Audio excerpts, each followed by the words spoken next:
இந்த 9 வார வழிபாடு அதை பற்றி தான் நம்ம விளக்கம் கொடுக்க போகிறோம்.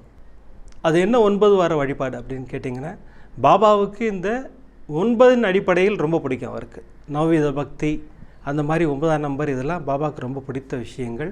ஸோ அந்த வகையில் யாரோ ஒருத்தர் இந்த 9 வார வழிபாடை ஏற்படுத்தி வச்சுருக்காங்க. ஆனால் அவங்க செய்த ஒரு விஷயம், அதில் ஒரு விரதத்தை ஆட் பண்ணிட்டாங்க. பாபாவுக்கு விரதம் பிடிக்காது, அதுதான் முக்கியமான விஷயம். அதனால் அந்த விரதத்தை மட்டும் அவாய்ட் பண்ணிவிட்டு இந்த 9 வாரங்கள் நம்ம பாபாவை வழிபடலாம். எப்படி வழிபடலாம்னு கேட்டிங்கன்னா, வீட்டிலேயே பூஜை செய்து வழிபடலாம்.